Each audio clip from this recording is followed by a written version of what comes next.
أشهد أن لا إله إلا الله وحده لا شريك له وأشهد أن محمدا عبده ورسوله أما بعد فأعوذ بالله من الشيطان الرجيم بسم الله الرحمن الرحيم الحمد لله رب العالمين الرحمن الرحيم مالك يوم الدين إياك نعبد وإياك نستعين اهدنا الصراط المستقيم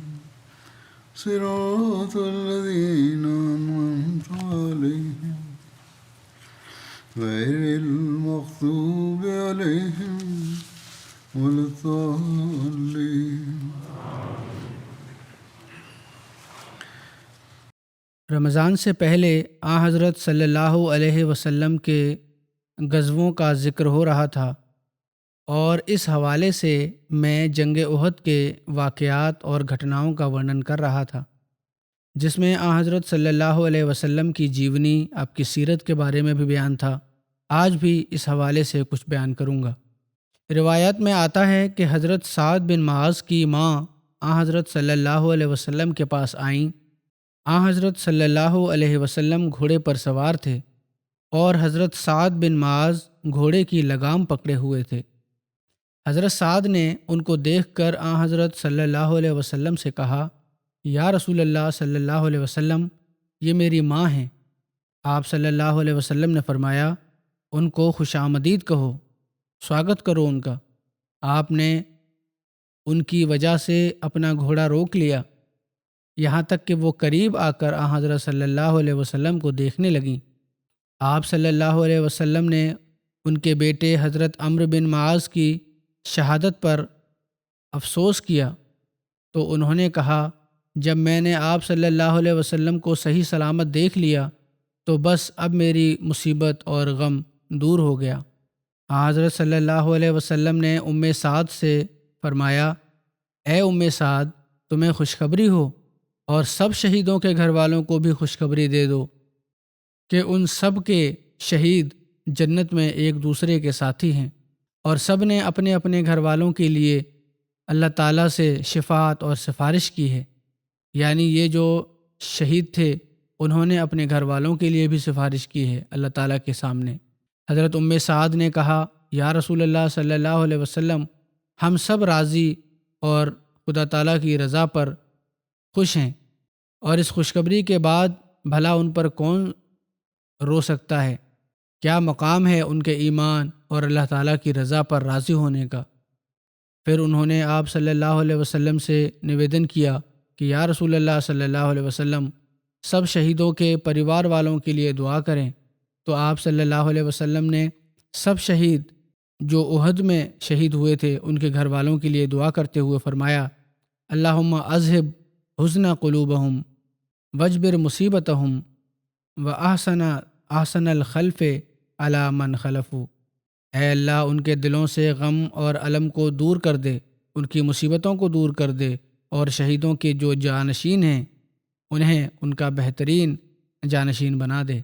حضرت مسلم موعود رضی اللہ تعالیٰ عنہ اہل مدینہ کی فضیلت کا ذکر کرتے ہوئے فرماتے ہیں کہ جب رسول اللہ صلی اللہ علیہ وسلم جنگ احد کے میدان سے واپس آ رہے تھے تو مدینہ کی عورتیں اور بچے شہر سے باہر استقبال کے لیے، آپ کے سواگت کے لیے نکل آئے۔ رسول اللہ صلی اللہ علیہ وسلم کی اونٹنی کی باگ ایک پرانے اور بہادر انصاری صحابی سعد بن معاذ نے پکڑی ہوئی تھی، اور وہ فخر سے آگے آگے چل رہے تھے۔ شہر کے پاس انہیں اپنی بڑھیا ماں، جس کی نظر کمزور ہو چکی تھی، آتی ہوئی نظر آئی۔ احد میں اس کا ایک بیٹا بھی مارا گیا تھا۔ اس بڑھیا کی آنکھوں میں موتیا بند اتر آیا تھا اور اس کی نظر کمزور ہو چکی تھی۔ وہ عورتوں کے آگے کھڑی ہو گئی اور ادھر ادھر دیکھنے لگی اور معلوم کرنے لگی کہ رسول اللہ صلی اللہ علیہ وسلم کہاں ہیں۔ سعد بن معاذ نے سمجھا کہ میری ماں کو اپنے بیٹے کے شہید ہونے کی خبر ملے گی تو اسے صدمہ ہوگا، اس لیے انہوں نے چاہا کہ رسول اللہ صلی اللہ علیہ وسلم اسے حوصلہ دلائیں اور تسلی دیں۔ اس لیے جیسے ہی ان کی نظریں اپنی ماں پر پڑیں، انہوں نے کہا یا رسول اللہ میری ماں، یا رسول اللہ میری ماں، یعنی 2 دفعہ بتایا کہ میری ماں آ رہی ہے۔ آپ صلی اللہ علیہ وسلم نے فرمایا وہاں رک کے بی بی بڑا افسوس ہے کہ تیرا ایک لڑکا اس جنگ میں شہید ہو گیا ہے۔ بڑھیا کی نظر کمزور تھی، اس لیے وہ آپ کے چہرے کو نہ دیکھ سکی، وہ ادھر ادھر دیکھتی رہی۔ آخرکار اس کی نظر آپ صلی اللہ علیہ وسلم کے چہرے پر ٹک گئی۔ وہ آپ صلی اللہ علیہ وسلم کے نکٹ آئی اور کہنے لگی اے اللہ کے رسول، جب میں نے آپ کو سلامت دیکھ لیا ہے تو آپ سمجھیں کہ میں نے اس مصیبت کو بھون کر کھا لیا ہے۔ اب دیکھو وہ عورت جس کے بڑھاپے میں اس کے بڑھاپے کی لاٹھی ٹوٹ گئی ہو، کس بہادری سے کہتی ہے کہ میرے بیٹے کے غم نے مجھے کیا کھانا ہے۔ جب رسول اللہ صلی اللہ علیہ وسلم زندہ ہیں تو میں اس غم کو بھون کر کھا جاؤں گی۔ میرے بیٹے کی موت مجھے مارنے کا کارن نہیں ہوگی، بلکہ اس وچار سے کہ رسول اللہ صلی اللہ علیہ وسلم زندہ ہیں اور آپ صلی اللہ علیہ وسلم کی سرکشا کے سلسلے میں میرے بیٹے نے اپنی جان دی ہے، میری طاقت کو بڑھانے کا کارن ہوگا۔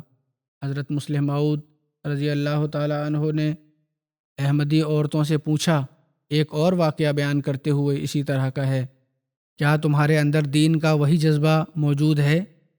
پھر یہ واقعہ بیان کرنے کے بعد احمدی عورتوں کو آپ نے سمبودھت کر کے تبلیغ کے فریضے پر توجہ دلاتے ہوئے فرمایا کہ یہی وہ عورتیں تھیں جو اسلام کی پرچار پرسار اور اشاعت اور تبلیغ میں مردوں کے قدم بقدم چلتی تھیں، اور یہی وہ عورتیں تھیں جن کی قربانیوں پر اسلامی دنیا فخر کرتی ہے۔ تمہارا بھی دعویٰ ہے، یعنی جو حضرت مسیح موعود علیہ الصلوۃ والسلام کو ماننے والی عورتیں ہیں، یہ تمہارا بھی دعویٰ ہے کہ تم حضرت مسیح موعود علیہ السلام پر ایمان لائی ہو، اور حضرت مسیح موعود علیہ السلام رسول کریم صلی اللہ علیہ وسلم کے بروز ہیں، آپ کے ذل ہیں، آپ کے پرتروپ ہیں، تو گویا دوسرے شبدوں میں تم صحابیات کے بروز ہو۔ لیکن تم صحیح طور پر بتاؤ کہ کیا تمہارے اندر دین کا وہی جذبہ موجود ہے جو صحابیات میں تھا؟ کیا تمہارے اندر وہی نور موجود ہے جو صحابیات میں تھا؟ کیا تمہاری اولادیں ویسی ہی نیک ہیں جیسی صحابیات کی تھیں؟ اگر تم غور کرو گے تو تم اپنے آپ کو صحابیات سے بہت پیچھے پاؤ گے۔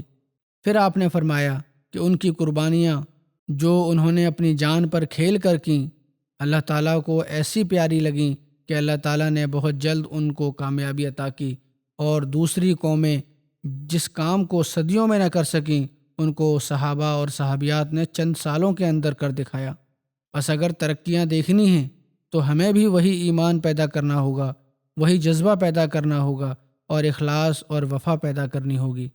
کچھ واقعات اور گھٹناؤں کا اگرچہ کہ پہلے ذکر ہو چکا ہے، جیسے یہ جو میں نے واقعہ بیان کیا ہے اس کا بھی وبھن حوالوں سے ذکر ہوا ہے، لیکن یہ ایسے واقعات ہیں جو بار بار اور الگ الگ انداز میں سن کر ایک عجیب ایمان کی کیفیت اور جوش پیدا کرتے ہیں۔ خاص طور پر جب حضرت مسلم موعود رضی اللہ تعالیٰ عنہ بیان کرتے ہیں تو ایک وسیع پریپیکش میں، تناظر میں یہ واقعات ہمارے سامنے آتے ہیں، صرف واقعہ کے طور پر نہیں۔ ایسے ہی پہلی صدیوں کی عورتوں کے واقعات کا ذکر کرتے ہوئے ایک موقع پر آپ نے فرمایا کہ احد کا میدان مدینے سے 8-9 میل کی دوری پر ہے۔ جب مدینے میں رسول کریم صلی اللہ علیہ وسلم کی شہادت کی خبر پہنچی تو عورتیں بے تحاشا روتی ہوئی اور بلبلاتی ہوئی شہر سے باہر نکل آئیں اور میدان جنگ کی طرف دوڑ پڑیں۔ اگر عورتوں کو راستے میں آپ صلی اللہ علیہ وسلم کی سلامتی کی خبر مل گئی اور وہیں ٹھہر گئیں، مگر ایک عورت دیوانہ وار احد تک جا پہنچی۔ اس عورت کے پتی، بھائی اور باپ احد میں مارے گئے تھے، اور کچھ روایتوں میں ہے کہ ایک بیٹا بھی مارا گیا تھا۔ جب وہ مسلمان لشکر کے قریب پہنچی تو اس نے ایک صحابی سے پوچھا، کیا رسول اللہ صلی اللہ علیہ وسلم کا کیا حال ہے؟ چونکہ خبر دینے والا رسول کریم صلی اللہ علیہ وسلم کی طرف سے سنتشٹ تھا، اس لیے اس نے اس عورت سے کہا کہ بی بی، افسوس ہے کہ تمہارا باپ اس جنگ میں مارا گیا ہے۔ اس پر اس عورت نے کہا کہ تم عجیب ہو، میں پوچھتی ہوں کہ رسول کریم صلی اللہ علیہ وسلم کا کیا حال ہے، اور تم یہ خبر دیتے ہو کہ تیرا باپ مارا گیا ہے۔ اس پر اس صحابی نے کہا بی بی مجھے افسوس ہے کہ تیرا پتی بھی اس جنگ میں مارا گیا ہے۔ اس پر اس عورت نے پھر کہا کہ میں نے تم سے اپنے پتی کے بارے میں نہیں پوچھا ہے، میں یہ پوچھ رہی ہوں کہ رسول اللہ صلی اللہ علیہ وسلم کا کیا حال ہے۔ اس پر اس صحابی نے اس سے پھر کہا بی بی مجھے افسوس ہے کہ تیرا بھائی بھی اس جنگ میں مارا گیا ہے۔ اس عورت نے بڑے جوش میں آ کر کہا کہ میں نے تم سے اپنے بھائی کے بارے میں نہیں پوچھا، میں تو تم سے رسول کریم صلی اللہ علیہ وسلم کے بارے میں پوچھ رہی ہوں، تم یہ بتاؤ کہ آپ صلی اللہ علیہ وسلم کا کیا حال ہے۔ جب لوگوں نے دیکھا کہ اسے اپنے باپ، بھائی اور پتی کی موت کی کوئی پرواہ نہیں، وہ صرف رسول کریم صلی اللہ علیہ وسلم کی خیریت اور آپ کا حال چال پوچھنا چاہتی ہے، تو وہ اس کے سچے جذبات کو سمجھ گئے اور انہوں نے کہا بی بی رسول کریم صلی اللہ علیہ وسلم تو خیریت سے ہیں، سکشل ہیں۔ اس پر اس نے کہا مجھے بتاؤ وہ کہاں ہیں، اور پھر دوڑتی ہوئی اس طرف گئی جہاں رسول کریم صلی اللہ علیہ وسلم کھڑے تھے، اور وہاں پہنچ کر رسول کریم صلی اللہ علیہ وسلم کے سامنے گھٹنوں کے بل بیٹھ گئی، آپ کا دامن پکڑ کر کہنے لگی یا رسول اللہ میرے ماں باپ آپ پر قربان ہوں، جب آپ سلامت ہیں تو کوئی مرے مجھے کیا پرواہ ہے، مجھے تو صرف آپ کی زندگی کی ضرورت تھی، اور اگر آپ زندہ ہیں تو مجھے کسی اور کی موت کی فکر نہیں۔ آپ فرماتے ہیں کہ دیکھو اس عورت کو رسول کریم صلی اللہ علیہ وسلم سے کتنی محبت تھی، لوگ اسے ایک کے بعد ایک باپ، بھائی اور پتی کی موت کی خبر دیتے چلے گئے، لیکن وہ جواب میں ہر بار یہی کہتی کہ چلی گئی کہ مجھے بتاؤ کہ رسول کریم صلی اللہ علیہ وسلم کا کیا حال ہے۔ اتہ یہ بھی ایک عورت ہی تھی جس نے رسول کریم صلی اللہ علیہ وسلم سے اس قدر پیار کا اظہار کیا۔ قرون اولیٰ یعنی اسلام کی پہلی صدی کے مسلمان عورتوں کے بارے میں بیان کرتے ہوئے آپ نے فرمایا پھر جنگ احد میں ہی جنگ کے بعد کے حالات کا نقشہ کھینچتے ہوئے حضرت صلی اللہ علیہ وسلم کی سیرت اور صحابہ اور صحابیات کے آپ سے عشق و محبت کے بیان کرتے ہوئے دیباچہ تفسیر القرآن میں حضرت مسلم معود نے یوں لکھا ہے کہ جب اسلامی لشکر واپس مدینے کی طرف لوٹا تو اس سمے تک رسول اللہ صلی اللہ علیہ وسلم کی شہادت اور اسلامی لشکر کی پراگندگی یعنی بکھراؤ کی خبر مدینہ پہنچ چکی تھی۔ مدینے کی عورتیں اور بچے دیوانوں کی طرح احد کی طرف دوڑے جا رہے تھے۔ اکثر کو تو راستے میں خبر مل گئی اور وہ رک گئے، مگر بنو دینار قبیلے کی ایک عورت دیوانوں کی طرح بڑھتے ہوئے احد تک جا پہنچی۔ جب وہ دیوانہ وار احد کے میدان کی طرف جا رہی تھی، اس عورت کا پتی، باپ اور بھائی احد میں مارے گئے تھے، اور کچھ روایتوں میں ہے کہ ایک بیٹا بھی مارا گیا تھا۔ پہلی روایت بھی ہے جب اسے اس کے باپ کے مارے جانے کی خبر دی گئی تو اس نے کہا مجھے بتاؤ کہ محمد رسول اللہ صلی اللہ علیہ وسلم کا کیا حال ہے، کیونکہ خبر دینے والے رسول کریم صلی اللہ علیہ وسلم کی طرف سے تو مطمئن تھے، سنتشٹ تھے۔ وہ باری باری اس کے باپ، بھائی اور پتی کی موت کی خبر دیتے چلے گئے، مگر وہ یہی کہتی چلی گئی ما فعل رسول اللہ صلی اللہ علیہ وسلم کہ ارے رسول اللہ صلی اللہ علیہ وسلم نے کیا کیا۔ بظاہر یہ فکرہ غلط معلوم ہوتا تھا۔ آپ فرماتے ہیں یہ فکرہ غلط معلوم ہوتا ہے کہ آپ صلی اللہ علیہ وسلم نے کیا کیا، اور اسی وجہ سے اتہاس کاروں نے لکھا ہے کہ اس کا مطلب یہ تھا کہ رسول اللہ صلی اللہ علیہ وسلم سے کیا ہوا، یعنی وہ دوسرے طرف لے گئے۔ لیکن حقیقت یہ ہے کہ آپ فرماتے ہیں کہ یہ فکرہ غلط نہیں بلکہ عورتوں کے محاورہ کے مطابق بالکل صحیح ہے۔ عورتوں کے جذبات بہت تیز ہوتے ہیں اور وہ بسا اوقات مردوں کو زندہ سمجھ کر کلام کرتی ہیں۔ جیسے بعض عورتوں کے خاوند یا بیٹے مر جاتے ہیں تو ان کی موت پر ان سے سمبودت ہو کر ان کو مخاطب کر کے وہ اس قسم کی باتیں کرتی رہتی ہیں کہ مجھے کس پر چھوڑے چلے جا رہے ہیں، یا بیٹا اس بڑھاپے میں مجھ سے کیوں منہ موڑ لیا۔ یہ غم کی ادھکتا میں فطرت انسانی کا ایک نہایت لطیف مظاہرہ ہوتا ہے، جذبات کا بہت سوکشم ایک پردرشن ہوتا ہے۔ اسی طرح رسول کریم صلی اللہ علیہ وسلم کی وفات کی خبر سن کر اس عورت کا حال ہوا تھا، اور وہ اب آپ کو مرا ہوا ماننے کے لیے تیار نہ تھی۔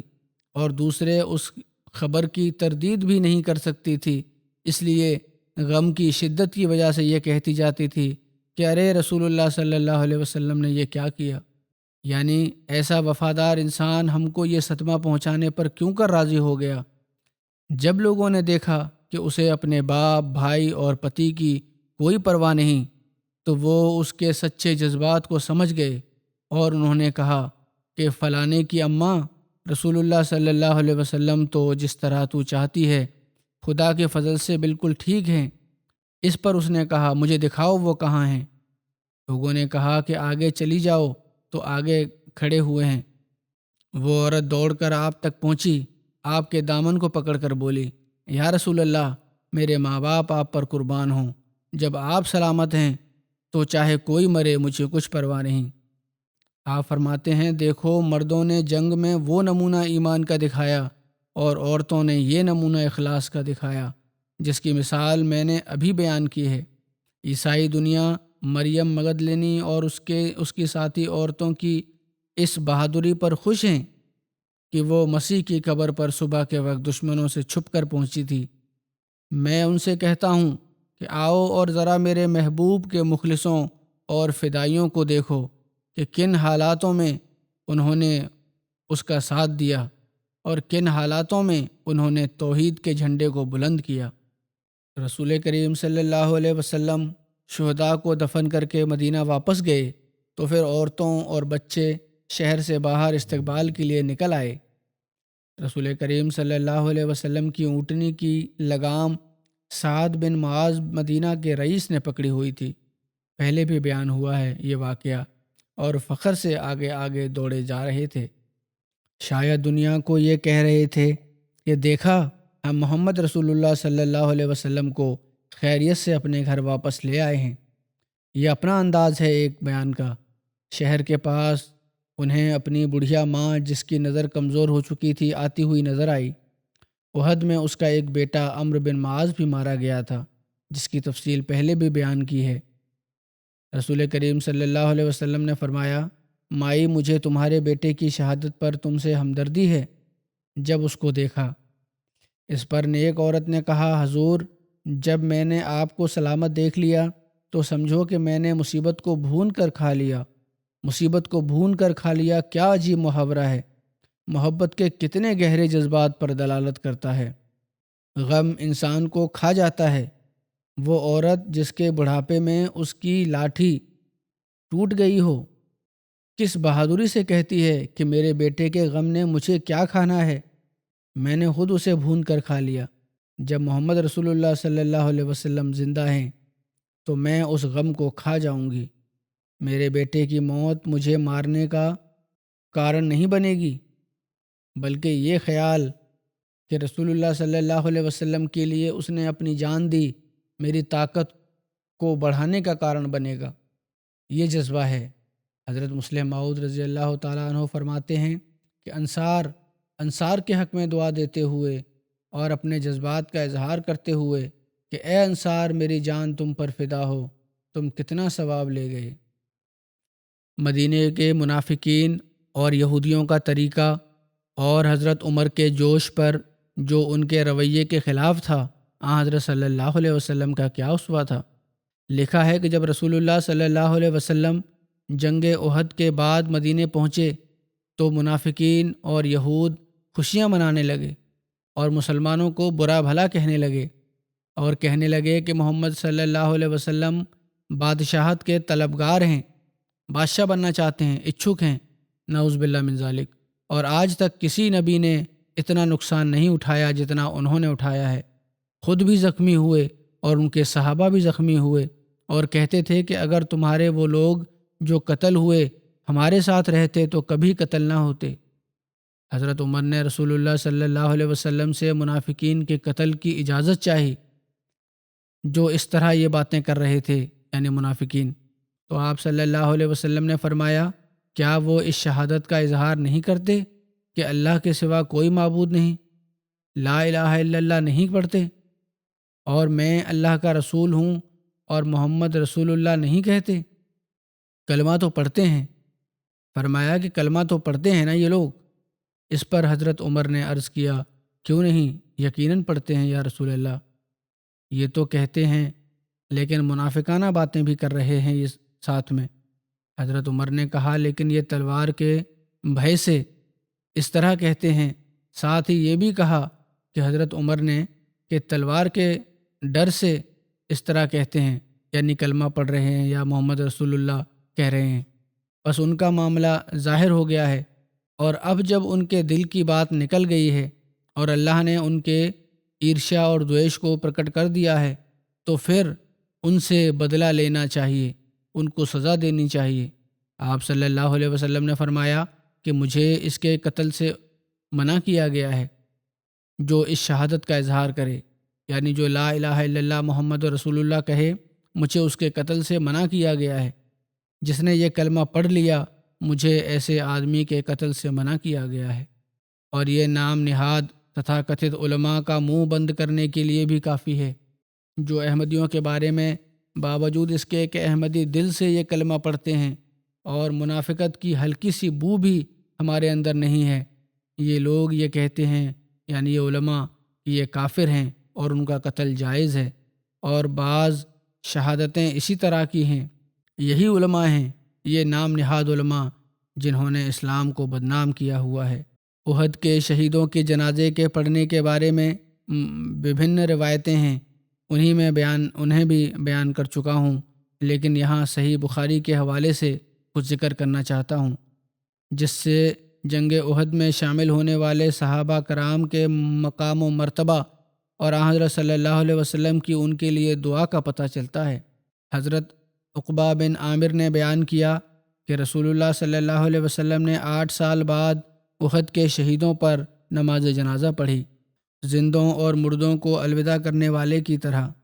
اس کے بعد آپ ممبر پر چڑھے اور فرمایا، میں تمہارے آگے پیشوا ہوں، تمہارا آگے آگے چلنے والا ہوں، اور میں تم پر گواہ ہوں گا، اور تم سے ملنے کی جگہ حوض ہے، اور میں اسے اپنے اس کھڑے ہونے کی جگہ سے دیکھ رہا ہوں، اور تمہارے بارے میں مجھے یہ ڈر نہیں کہ تم شرک کرو گے، لیکن مجھے تمہارے بارے میں دنیا کا ڈر ہے، تم اس کے لیے ایک دوسرے کا مقابلہ کرنے لگو گے۔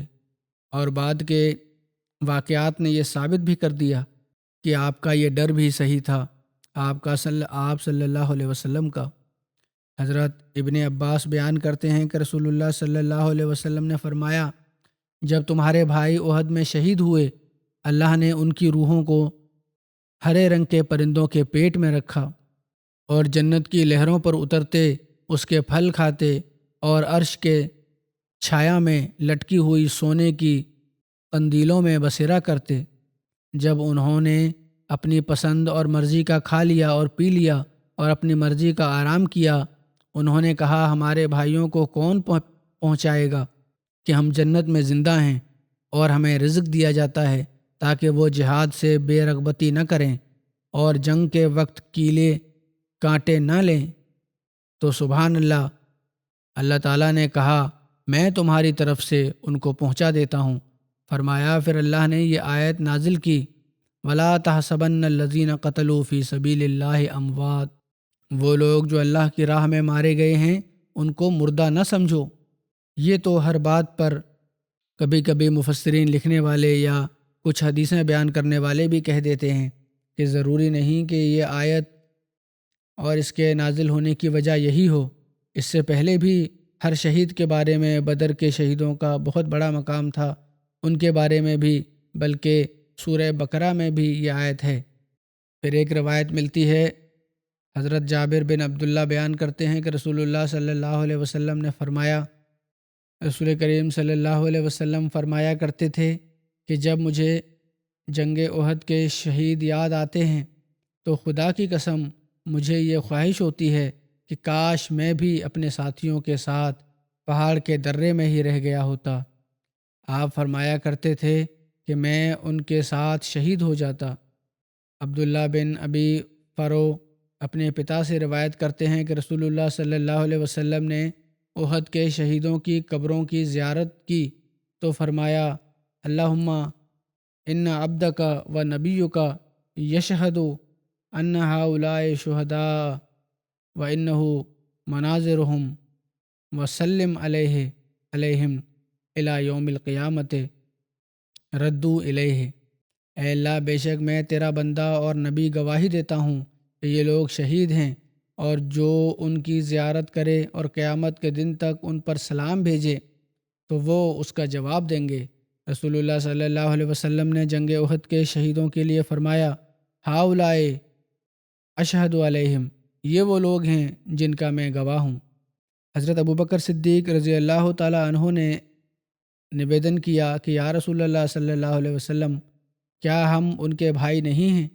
ہم مسلمان ہوئے جیسے وہ مسلمان ہوئے، اور ہم نے جہاد کیا جیسے انہوں نے جہاد کیا۔ آپ نے فرمایا، ہاں، مگر مجھے معلوم نہیں کہ میرے بعد تم کیا کرو گے۔ تو حضرت ابوبکر رونے لگے اور نویدن کیا کہ ہم آپ کے پاس زندہ رہیں گے۔ اس غم سے ہی حضرت ابوبکر رونے لگ گئے کہ شاید ہماری زندگی حضرت صلی اللہ علیہ وسلم سے زیادہ لمبی ہے۔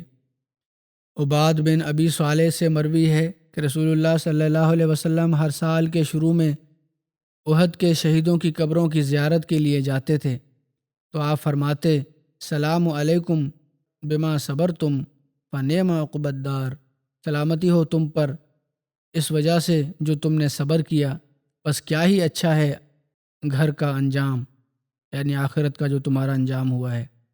راوی کہتے ہیں کہ پھر حضرت ابوبکر اور ان کے بعد حضرت عمر اور حضرت عثمان بھی ان کی زیارت کرنے جاتے تھے۔ حضرت مرزا بشیر احمد صاحب نے بیان کیا کہ وفات کے زمانے کے قریب حضرت صلی اللہ علیہ وسلم نے خاص طور پر احد کے شہیدوں پر جنازے کی نماز ادا کی اور بڑے درد دل سے ان کے لیے دعا کی۔ آپ احد کے شہیدوں کو خاص محبت اور احترام سے دیکھتے تھے۔ ایک بار آپ احد کے شہیدوں کی قبروں کے پاس سے گزرے تو فرمایا، یہ وہ لوگ ہیں جن کے ایمان کا میں گواہ ہوں۔ حضرت ابوبکر نے عرض کیا، یا رسول اللہ، کیا ہم ان کے بھائی نہیں ہیں؟ کیا ہم نے انہی کی طرح اسلام قبول نہیں کیا؟ کیا ہم نے انہی کی طرح خدا کے راستے میں جہاد نہیں کیا؟ آپ نے فرمایا، ہاں، لیکن مجھے کیا معلوم ہے کہ میرے بعد تم کیا کرو گے؟ اس پر حضرت ابوبکر رو پڑے اور بہت روئے اور عرض کیا، یا رسول اللہ، کیا ہم آپ کے بعد زندہ رہ سکیں گے؟ یہ تصور ہی ہمیں مارنے والا ہے۔ بس آپ لکھتے ہیں کہ صحابہ بھی احد کے شہیدوں کی بڑی عزت کرتے تھے اور احد کی یاد کو ایک مقدس چیز کی طرح اپنے دلوں میں تازہ رکھتے تھے۔ ایک دفعہ حضرت صلی اللہ علیہ وسلم کی وفات کے بعد جب حضرت عبد الرحمن بن عوف کے سامنے افطاری کا کھانا آیا تو سنبھوتہ وہ کھانا کچھ زیادہ ہی اچھا تھا۔ اس پر انہیں احد کا زمانہ یاد آ گیا جب مسلمانوں کے پاس اپنے شہیدوں کو دفنانے اور کفن دینے کے لیے کپڑے تک نہیں تھے، اور وہ ان کے شریروں کو چھپانے کے لیے گھاس کاٹ کاٹ کر ان پر لپیٹتے تھے۔ اور اس یاد نے عبد الرحمن بن عوف کو ایسا بے چین کر دیا کہ وہ بےتاب ہو کر رونے لگ گئے اور کھانا چھوڑ کر اٹھ کھڑے ہوئے، حالانکہ وہ روزے سے تھے۔ احد کے شہیدوں کے پریوار والوں سے ہمدردی اور ان کی دلجوئی کے واقعات اور شہیدوں کے بچوں سے محبت کے اظہار کا بھی ذکر ملتا ہے۔ حضرت بشر کے پتا حضرت اقربہ کا ذکر جنگ احد کے شہیدوں میں بیان ہوا ہے۔ کچھ نے حضرت بشر کا نام بشیر بھی بیان کیا ہے۔ جب اقربہ شہید ہو گئے تو ان کے بیٹے بشر ان کے پاس بیٹھے رو رہے تھے۔ رسول اللہ صلی اللہ علیہ وسلم وہاں سے گزرے تو آپ نے فرمایا، اسکت اما ترضا ان اکون ابو کا و عائشہ ام کا، چپ ہو جاؤ، کیا تم اس بات پر خوش نہیں ہو کہ میں تمہارا باپ بن جاتا ہوں اور عائشہ تمہاری ماں بن جاتی ہے؟ بشر نے کہا، کیوں نہیں، میں بالکل راضی ہوں۔ ان کا پرانا نام بحیرہ تھا۔ آپ صلی اللہ علیہ وسلم نے ان کا نام بشیر رکھ دیا اور ان کی زبان پر لکنت تھی۔ آپ صلی اللہ علیہ وسلم نے ان کے منہ پر دم کیا تو ان کی لکنت دور ہو گئی۔ رسول اللہ صلی اللہ علیہ وسلم ان کے سر پر اپنا پیار بھرا ہاتھ بھی پھیرا۔ جب وہ بڑی عمر کے ہو گئے تو سارا سر سفید ہو گیا، مگر جس جگہ آپ نے اپنا ہاتھ پھیرا تھا اس جگہ کے بال کالے ہی رہے۔ انہوں نے لمبی عمر پائی۔ فلسطین میں 85 ہجری میں ان کا دیہانت ہوا۔ حضرت جابر بن عبداللہ سے دلجوئی کا واقعہ ملتا ہے۔ حضرت جابر بن عبداللہ بیان کرتے ہیں کہ مجھے رسول اللہ صلی اللہ علیہ وسلم ملے تو آپ نے فرمایا، اے جابر، کیا بات ہے؟ میں تمہیں غمگین دیکھ رہا ہوں۔ میں نے عرض کیا، یا رسول اللہ، میرے پتا جنگ احد میں شہید ہو گئے اور وہ قرض اور اولاد چھوڑ گئے ہیں۔ آپ صلی اللہ علیہ وسلم نے فرمایا، کیا میں تمہیں اس چیز کی خوشخبری نہ دوں جس سے اللہ نے تمہارے پتا سے ملاقات کی ہے؟ میں نے کہا، یا رسول اللہ، ضرور دیں۔ آپ نے فرمایا، اللہ نے کسی سے بات چیت نہیں کی مگر پردے کے پیچھے سے۔ جس سے بھی اللہ تعالیٰ نے کلام کیا ہے پردے کے پیچھے سے کیا ہے، لیکن اللہ تعالیٰ نے تمہارے پتا کو زندہ کیا اور پھر ان سے آمنے سامنے بات کی اور فرمایا، اے میرے بندے، مجھ سے مانگ کہ میں تجھے دوں۔ انہوں نے کہا کہ اے میرے رب، مجھے دوبارہ زندہ کر دے تاکہ میں تیری راہ میں دوبارہ قتل کیا جاؤں۔ ایک روایت میں ہے کہ اس موقع پر حضرت عبداللہ نے عرض کیا کہ اے میرے رب، میں نے تیری عبادت کا حق ادا نہیں کیا۔ میری تمنا ہے کہ تو مجھے دوبارہ دنیا میں بھیج تاکہ میں تیرے نبی صلی اللہ علیہ وسلم کے ساتھ ہو کر تیری راہ میں لڑوں اور تیری راہ میں دوبارہ مارا جاؤں۔ اس پر اللہ تعالیٰ نے فرمایا کہ میں یہ فیصلہ کر چکا ہوں کہ جو ایک بار مر جائے وہ دنیا میں دوبارہ نہیں لوٹائے جائیں گے۔ حضرت عبداللہ بن عمر نے اللہ تعالیٰ سے عرض کیا کہ اے میرے رب، میرے پیچھے رہنے والوں تک یہ بات پہنچا دے۔ اس موقع پر پھر اللہ تعالیٰ نے یہ آیت نازل فرمائی کہ وَلَا تَحْسَبَنَّ الَّذِينَ قَتَلُوا فِي سَبِيلِ اللَّهِ أَمْوَاتًا بَلْ أَحْيَاءٌ عِندَ رَبِّهِمْ يُرْزَقُونَ، یعنی جو اللہ کی راہ میں مارے گئے تم ان کو ہرگز مردہ نہ سمجھو، بلکہ وہ تو زندہ ہیں، انہیں ان کے رب کے یہاں رزق دیا جاتا ہے۔ بہرحال جیسا کہ میں پہلے بھی کہہ چکا ہوں، یہ صحیح ہے کہ نہیں کہ یہ آیت کس پریپیکش میں نازل ہوئی، لیکن یہ بات بہرحال صحیح ہے کہ شہید جو ہیں وہ زندہ ہیں، جو مرنے کے بعد بھی جنت کے اعلیٰ درجے اور مقام، مرنے کے فوراً بعد ہی جنت کے اعلیٰ درجے اور مقام پا لیتے ہیں۔ اللہ تعالیٰ نے حضرت عبداللہ بن عمر سے مکالمہ اور بات چیت والے واقعے کی تفصیل حضرت خلیفۃ المسیح رابع رحمہ اللہ نے اپنی ایک تقریر میں بیان کی تھی۔ حضرت صلی اللہ علیہ وسلم کی سیرت کے حوالے سے، جس میں آپ صلی اللہ علیہ وسلم سے تعلق کا اظہار ہوتا ہے اور صحابہ کی آپ سے محبت اور اللہ تعالیٰ کی ان پر پیار کی نظر کس طرح پڑتی تھی، یہ بیان کرتے ہوئے کہتے ہیں کہ اس واقعے میں طرح طرح کے حسن طرح طرح کا حسن کوٹ کوٹ کر بھرا ہوا ہے، اور جس کروٹ سے اسے دیکھیں یہ ایک نئی رانائی اور چمک دکھاتا ہے۔ دوسری باتوں کو چھوڑ کر اس سے ہمیں یہ پتہ چلتا ہے کہ کس طرح لگاتار حضور صلی اللہ علیہ وسلم کا رابطہ اپنے رب سے تھا، بندوں پر بھی نظر شفقت فرما رہے تھے اور رب سے بھی دل ملا رکھا تھا۔ ایک پہلو اپنے صحابہ پر جھکا ہوا تھا اور دوسرا پہلو اللہ تعالیٰ سے جڑا ہوا تھا۔ وہ وجود جو امن کی حالت میں اللہ تعالیٰ کے دربار پر رہا، وہ جنگ کی حالت میں بھی ایک لمحے کے لیے اس سے الگ نہ ہوا۔ ایک نگاہ میدان جنگ کی نگران تھی تو دوسری نگاہ اللہ تعالیٰ کے دیدار میں مصروف تھی۔ ایک کان رحمت سے صحابہ کی طرف جھکا ہوا تھا تو دوسرا اللہ تعالیٰ سے اپنے رب کا شیریں کلام سن رہا تھا اور سننے میں مصروف تھا۔ ہاتھ کام میں لگے ہوئے تھے تو دل اپنے یار سے جڑا ہوا تھا۔ آپ صلی اللہ علیہ وسلم صحابہ کی دلداری فرماتے تھے تو خدا آپ کی دلداری فرما رہا تھا۔ عبداللہ بن عمر کی دل کی حالت کی خبر دے کر دراصل اللہ تعالیٰ آپ کو یہ پیغام دے رہا تھا کہ اے سب سے بڑھ کر مجھ سے محبت کرنے والے، دیکھ تیرا بھی کیسا عشق ہم نے اپنے عارف بندوں کے دل میں بھر دیا ہے، اور اس دنیا سے گزر جانے کے بعد بھی تیرا خیال انہیں ستاتا ہے۔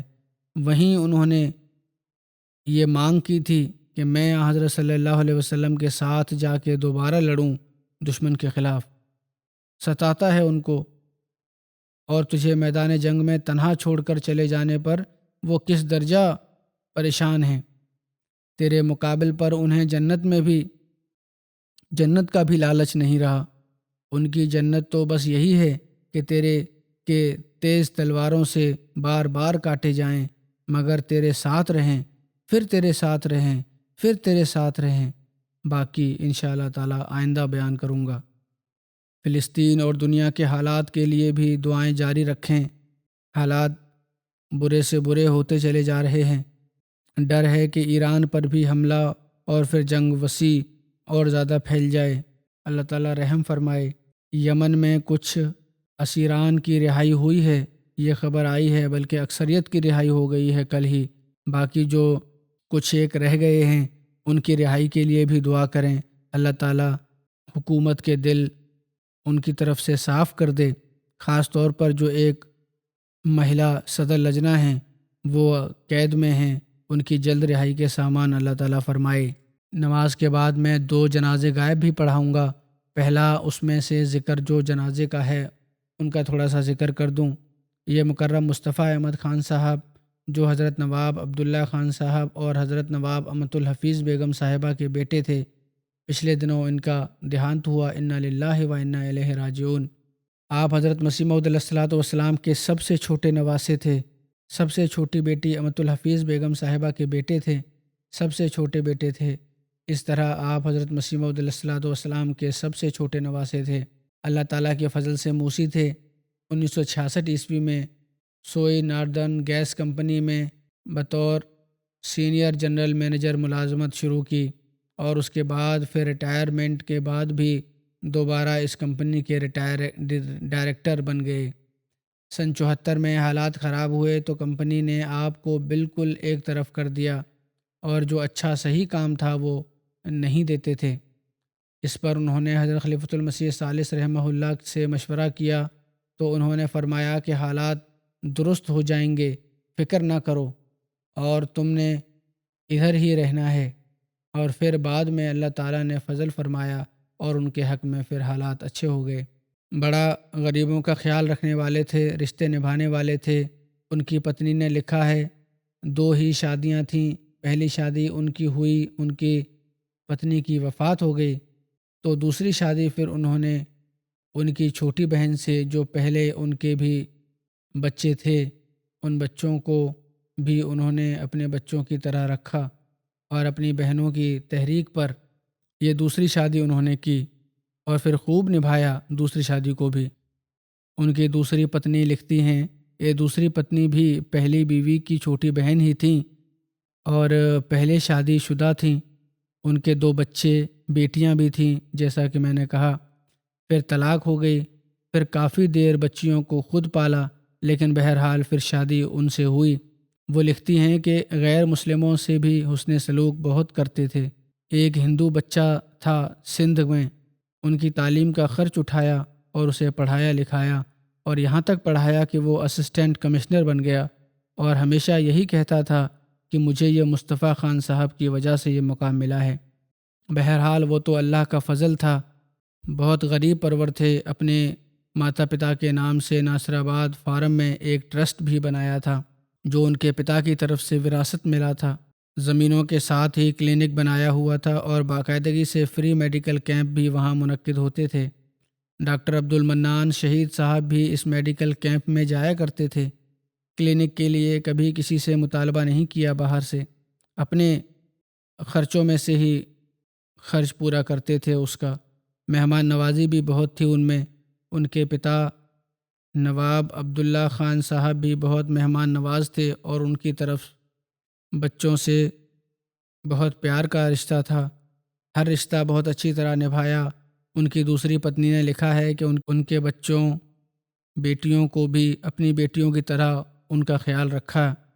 بچوں کو سمجھانے میں اگر سختی کرنی پڑے تو کرتے تھے، لیکن پھر بات سمجھاتے بھی تھے۔ ڈاکٹر خالد تسلیم صاحب جو ان کے بھانجے ہیں، یہ کہتے ہیں کہ بہت ہی اچھے آدمی تھے، لوگوں کو فائدہ پہنچانے والے انسان تھے۔ سوئی گیس کے محکمے میں اچھے عہدے پر تھے، اور کسی کو کوئی کام پڑتا تو اس کو انکار نہیں کیا کرتے تھے۔ خاص طور پر غریبوں کا بہت دھیان رکھتے تھے۔ کہتے ہیں مرزا حنیف احمد صاحب نے کہا ایک بار ان کے پاس کسی غریب آدمی کو کسی کام کے لیے بھیجو تو وہ کام ضرور کر دیتے تھے۔ ربوہ میں بھی بہت سارے غریب گھروں میں سوئی گیس لگوانے میں انہوں نے کافی مدد کی ہے۔ 35 سال پہلے انہیں کینسر کا مرض ہوا تھا، بڑا آپریشن بھی کرنا پڑا۔ اس کے روزمرہ کی زندگی میں ان کی کافی مشکلات بھی پیش آتی تھیں، لیکن اس کے باوجود خوشی سے اپنے آپ کو محروم نہیں ہونے دیا۔ ان کے چہرے سے خوشی جھلکتی تھی۔ مہمان نوازی اور لوگوں کے کام آنے میں کوئی فرق نہیں آیا۔ آپ کے ملنے ملانے والے جو لوگ تھے ان کا دائرہ بہت وسیع تھا۔ جماعت کے مخالفین بھی ان کی بہت عزت اور احترام کرتے تھے، ان سے ملتے تھے، کیونکہ احسان کرنے والے تھے، ہر ایک پہ احسان کرتے تھے، کوشش میں رہتے تھے کسی کا احسان نہ لیں بلکہ دوسروں کو زیر احسان کریں، اور اگر کبھی کوئی کر بھی دیتا تھا تھوڑا سا احسان تو اس کے پھر بڑے احسان مند رہتے تھے۔ میں نے بھی ان کی یہ سب خوبیاں دیکھی ہیں۔ غریبوں کا دھیان رکھنے میں بہترین بیٹے تھے، جنہوں نے سب سے بڑھ کر اپنی ماں کی خدمت کی، بہن بھائیوں میں سب سے چھوٹا ہونے کے باوجود سب سے بڑا بن کر دکھایا۔ وراثت کی زمین کا ساموہک پربندھ ان کی ماں نے حضرت نواب امت الحفیظ بیگم صاحبہ نے ان کے سپرد کیا، تو اسے بھی انہوں نے بہت اچھے طریقے سے اور انتظام کے ساتھ نبھایا اور اس کو فارم کے بہت اونچا کہیں سے کہیں پہنچا دیا۔ اس وجہ سے ان کے بہن بھائی بھی آپ پر بہت بھروسہ کرتے تھے۔ اس کے علاوہ وہاں کے غریب مزدوروں کا بھی بہت خیال رکھا کرتے تھے۔ بہرحال بہت اچھے پتی اور بہت اچھے بیٹے اور بہت اچھے باپ اور بھائی تھے۔ اللہ تعالیٰ ان سے مغفرت اور رحم کا سلوک فرمائے۔ دوسرا جنازہ ہے ڈاکٹر میر داؤد احمد صاحب مرحوم کا۔ امریکہ میں تھے یہ، پچھلے دنوں ان کی وفات ہوئی ہے۔ انا للہ و انا الیہ راجعون۔ ڈاکٹر میر مشتاق احمد صاحب اور بلقیس بیگم صاحبہ کے بیٹے تھے۔ ان کی شادی مکرمہ امت البصیر صاحبہ سے ہوئی، جو حضرت میاں عبد الرحیم صاحب اور صاحبزادی امت الرشید بیگم صاحبہ کی بیٹی تھیں۔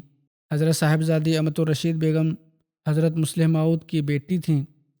اس طرح حضرت مسیح موعود علیہ السلام کی پوتی اور یہ پڑنواسی تھی بنی۔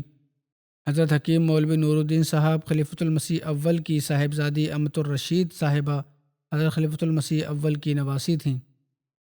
ڈاکٹر داؤد صاحب نے university of engineering and technology Lahore سے گریجویشن کی تھی، پھر امریکہ چلے گئے، وہاں سے انہوں نے PhD کی۔ اس کے بعد ورلڈ بینک میں ملازمت کی، 35 سال خدمت سر انجام دیتے رہے، بحیثیت سینئر ڈپلومنٹ پروفیشنل اور بطور ایک انتہائی اعلیٰ صلاحیت کے پریکٹس کرنے والے تھے۔ آپ نے بہت سے دیشوں میں، وشیش کر ایشیا میں بڑے پیمانے پر انترراشٹریہ ترقیوں اور ترقیاتی منصوبوں پر کام کیا۔ امریکہ کی جماعت کے بھی شروع کے ممبروں میں سے تھے۔ 1970 کے دشک میں لنگر خانے کی ٹیم میں بھی اپنی ڈیوٹی دیا کرتے تھے۔ باوجود اس کے کہ ایک اعلیٰ افسر تھے، اس کے علاوہ کئی سال تک نیشنل سیکرٹری جائیداد امریکہ کے طور پر بھی کام کرتے رہے۔ ہمیشہ نہایت جوش اور دینی جذبے سے کام کیا کرتے تھے۔ مسجد بیت الرحمن کی جب نرمان ہوا تو خاص طور پر اس کو بڑھانے میں کام کیا اور انہوں نے بہت ذمہ داری ادا کی۔ باوجود اس کے بڑے اچھے عہدے پر فائز تھے، بڑی عاجزی سے جماعتی خدمات کرتے تھے۔ چین میں بھی رہے۔ اس وقت کے مربی نے مجھے لکھا جب وہاں تعلیم حاصل کر رہے تھے کہ نامساعد حالات میں بھی، تنگ حالات میں بھی اسلام کا پیغام پہنچانے کی کوشش کرتے رہتے تھے۔ چین میں بھی بہت ہی عاجز طبیعت کے مالک تھے، ہر چھوٹے بڑے سے بڑے پیار اور ونمرتا اور خوش دلی سے ملتے تھے، اور جہاں تک بس چلتا تھا ہر مالی مدد کرتے تھے۔ مہمان نوازی ان کا خاص وصف تھا، خاص خوبی تھی، اپنوں اور غیروں پر شفقت کرتے تھے۔ اللہ تعالیٰ مرحوم سے مغفرت اور رحم کا سلوک فرمائے۔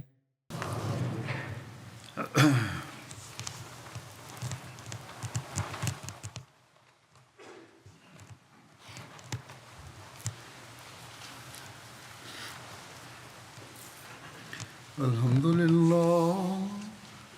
لله نحمده ونستعينه ونستغفره ونؤمن به ونتوكل عليه ونعوذ بالله من شرور أنفسنا ومن سيئات أعمالنا من يهده الله فلا مضل له ومن يضلل فلا هادي له ونشهد أن لا إله إلا الله ونشهد أن محمدا عبده ورسوله